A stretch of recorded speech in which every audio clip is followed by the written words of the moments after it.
I changed my shirt. I promise the day has passed. I'm just lazy. So the next book that I'm going to talk about, I actually liked a whole lot more than I thought I was going to. It's one of the 400 pages. If you can hear singing, that's one of my flatmates. It's fine. It doesn't matter. Um, so this book is called The Dragon's Blade, The King Reborn, and it is a 2015 book fantasy by Michael Miller. And it says it's good for fans of Brandon Sanderson, and I like Brandon Sanderson. So I hoped that it would go well, and it did go well. So what can I can't complain. We're almost done with this round of books, which means I can start reading the next round, so that's pretty cool. Um so it says that it's fantasy, high fantasy, historical fiction, and this book is not historical fiction. If it is historical fiction, I don't know what country it's supposed to be because we don't have dragons. I'm pretty sure this isn't historical fiction. I'm pretty sure Google lied to me. But anyway, so there's this demon. His name is Ducana. He is created to lead rectors armies. Yes, his name is or like Rector, whatever. His name is gonna devolve as we go through the story. I don't really know what his motivation is. I'm assuming that's what book two is about. But I liked book one enough to want to read book two because I want to know what Rectar's deal is, and I also want to see Darnuir like succeed. Um, Darnuir is our brash dragon prince. He a asshole. Like every assholish prince thing that you can, every stereotype that you can think of, he's a dick. He doesn't like what his dad is doing with the armies and the fact that they're evacuating their capital city. He wants to just go out and face Rektar's armies and just fight and whatever. Also, Rektar showed Dukana an image and he was like, "Bring me this dragon." And it was Darunir, but it was like a dragon, but these dragons have like a human form because they gave up their dragon forms for, I think, peace is what they said. Yeah, a lot of the backstory was kind of lost on me. I don't remember most of it. It's a good thing I have these notes then, huh? So there's also this thing called the Dragon's Blade, and each Dragon King wields it, and Daronir thinks that he can wield it, but his dad is like, "You're too brash and angry, and you'll literally get killed." So yeah. There's also a wizard dude who like killed every wizard at the wizard school, and except for one because he's with Daronir and them, and he wants the dragon's blade for something, for power, I guess. I don't know how he plans to wield it considering the fact that he's not even a dragon, let alone Dragon King. Um the dragon that he didn't kill, his name is Brackendon. I'm gonna call him Brack because trying to remember how to pronounce that when you have dyslexia is difficult. So the plan is to take the wizard one out so that they can focus on Rektar and Dukana. And Daronir is just an angry boy. He's just an angry boy. He mocks his father's faith and stuff. And apparently there was some mistake that Daronir made in the past that his dad is really angry about. Whatever. So the humans and the fairies are helping them fight, and they come to the capital city to like discuss things and like talk about what they're gonna do. But then Rektar's armies show up. Well, shit, man, and they wreck everything. And Human King asked Daronir to like watch after his daughter, and Daronir was like, "That's what you have guards for." But then shit hit the fan. So Daronir tries to go and save the little girl, but he fails and like gets trapped in like a air some weird like area near Brack's like lab place. At least I assume that's what it is because the door is magically sealed. And Brack saves him, forgets the baby. We'll come back to her later. So Brack takes him to this place where he can like help him, but Daronir's not recovering very well. Brack goes and finds some dude named Cosmo, the Fairly Odd Parents, to help him uh like take care of Daronir because there's this spell that Brack is gonna do that'll turn him back into an infant. So like he won't be who he was before, and also he's gonna be raised to think that he was human because I I guess that was a good idea. Even later in the story, even Cosmo was like, yeah, I probably should have told you, proving my point that that trope is dumb. Anyway, so Brack does the spell, but then they get attacked by someone, and Brack's mind also breaks. Apparently, in this world, magic is kind of like a drug. If you do it too much, then you break. So, yeah. And now Daranir is a baby, and we spend most of the book, most of the middle of the book is him like just being human because he doesn't know anything else. And there are these two sisters named Grace and Olive, and they're watching over him. And there's another baby named Balak. He is going to be his best friend. And uh, there's another baby. Her name is Eve. She's also going to be useful.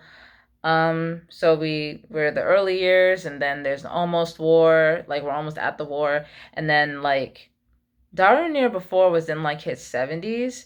So I don't know how long they intend to wait. They only end up waiting like 20 years, but I don't know if that was the original plan or if they were just supposed to wait until Brat came back because he was supposed to come back sooner, but his mind got broken. So the fairies spent most of the time trying to fix him so that he wouldn't, die. Um, and also, like, I was wondering how through all of this, uh, Daranir never noticed his magic. Daranir never noticed the fact that he is stronger than everybody else and has more endurance and can stay up later. I don't know how he never noticed any of that. Um, Brack does turn back up, and Dragon's Blade should be safe for now. And Daranir's a little bit mad that nobody told him that he's a dragon, understandably. But I mean, I don't know if he would have believed them, but he's not as mad as his previous self. He's a lot more respectful than his previous self, and even Brack is kind of shocked about that. But I mean, the function of the spell is that he will be fundamentally a different person than he was before. Like that spell saves the person's life. It's effectively a resurrection spell just as a baby. It's like those really creepy books where like a guy or a lady or whatever will lose their lover, so they like find the reincarnated version of them and then like fall in love with them even though they're like a completely different person. There was a book that I read like that, and I think that was one of my problems with it because it's like they're not the same person no matter what you say. So it's weird. It's also weird because you're like 10,000 years older than them and you have all of this previous knowledge about their past life and you expect them to conform to that. Brack no, Brack does not expect Daranir to conform to that. I'm just saying.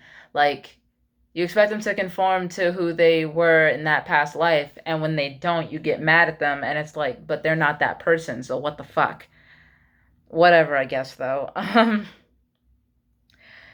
Also, all the dragons now live in seclusion since they lost their capital city and their king.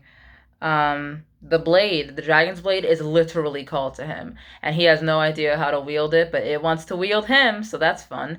And he's also getting flashes of his old memories, like his old self, so that's fun. Um, Slightly less big bad, the wizard dude, his name is Castalion, and he's got this chick with her named Cassandra. Cassandra is like a prisoner. We're getting these chapters from her perspective. And Cassandra is the baby from before. He doesn't figure that out till the end of the book. I really, really, really, really hope that Cassandra is not his love interest because not only is Cassandra human, that'd also just be weird. Um, so Cassandra has been trained by this old dragon named Chelos. He's also a prisoner with Castalion, and she's able to escape, but she gets injured, and but they find her, and he's like every time he like remembers something, he gets like a pain in his head, but because for some reason being near Cassandra makes it go away. Cool. Uh, Servant to the big bad Ducana, in case you forgot about him, he's in the dragon's capital. He doesn't really like his boss, but he's bound to him. We don't know what Rektar wants. I don't even think Ducana knows what Rektar wants, but all three of these antagonists want something else. Ducana wants to be free. We don't know what Rektar wants, and Castalion wants power. So, cool.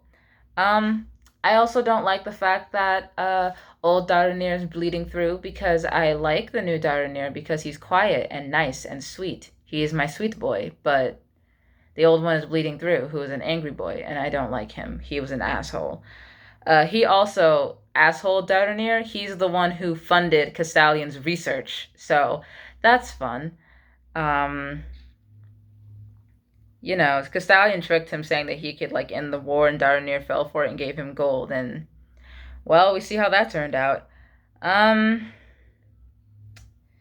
do do do do do do do do. So, three champions guardians. There are, I think, the three. So there are also other like magic swords. There's not just the dragon's blade. We just happen to be getting all of this from Daronir's perspective. Well, not all of it, but we happen to be getting most of this from Daronir's perspective. So there are like other swords and other champions. So it's not just him. I'm pretty sure I'm pretty sure like I think Blaine, who is a dragon, has one of the other swords. I'm not entirely sure what his whole deal was. I think at some point he like betrays all of them. I don't remember. Um, Daronir, I don't know what the other sword is. Daronir wants to go with the original plan that they set up before all of the shit went down in the capital city, and he wants to take out Castalion, and they're gonna do that. Also, Cosmo. I forget. He's in this story. He's just not in the story a lot. He has like a son with Grace, and then Grace dies, and Cosmo's all pissy for obvious reasons. But then he gets pissy with Daronir for like being the leader now, even though he's like an actual king. And Cosmo had to have known that this day was coming. And like it's not actually Daronir who's starting to hate the humans. It's old Daronir who hates humans bleeding through. So, yeah. Also, the human king had a missing son, and Cosmo hates the city where the humans live. So, I don't know how I didn't see that coming. Cosmo also gets killed. There's also like a whole subplot with Daronir sleeping with Eve because Eve likes him, but the other friend, Balak, he likes Eve, but Eve likes Daronir. Daronir just wants the two of them to be together, but he's not going to say anything to Eve because he doesn't want to break her heart because he's also trying to be a good friend, but then he also sleeps with Eve, and then Eve dies, and Daronir doesn't want to tell Balak, and everybody's like, you should totally tell him, and I'm like, why? Why are you guilty about this at all? Why hurt your friend even more by telling him that this dead girl that he pined after for years, that you slept with her? Why would you hurt her? Why would you hurt him even more than he's already hurt? That doesn't make any sense to me. So, this book makes me want to read more Brandon Sanderson, even though Brandon Sanderson is not the one who wrote it. It also makes me want to read more, what's his name? Michael Miller. Makes me want to read more Michael Miller if he has anything other than the Dragon's Blade series. Yeah, because like if Brandon Sanderson vouches for him, that's cool. I like Brandon Sanderson's writing. I really, really wish Brandon Sanderson would come back to the Rhythmatist, but whatever.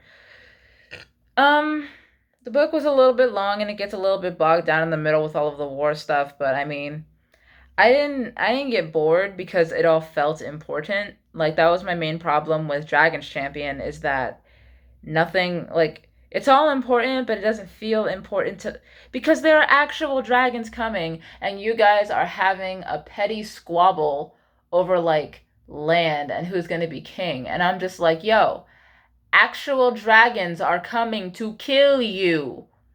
In this book, the war planning is about the actual dragon. No, wait, no, demons. The actual demons coming to kill all the dragons, fairies, and humans.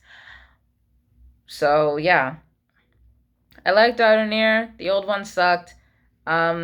I really don't know what the old one expected to do when he like ran into a horde of demons, but I guess that's just him being an arrogant asshole.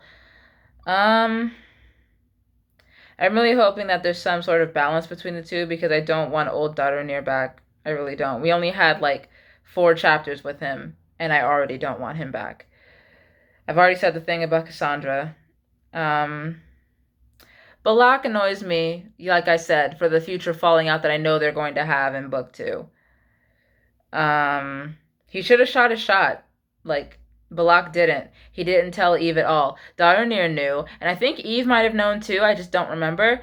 But he didn't shoot his shot, so fuck off. Daronir was like a dick for sleeping with her, but like, he doesn't need to tell him.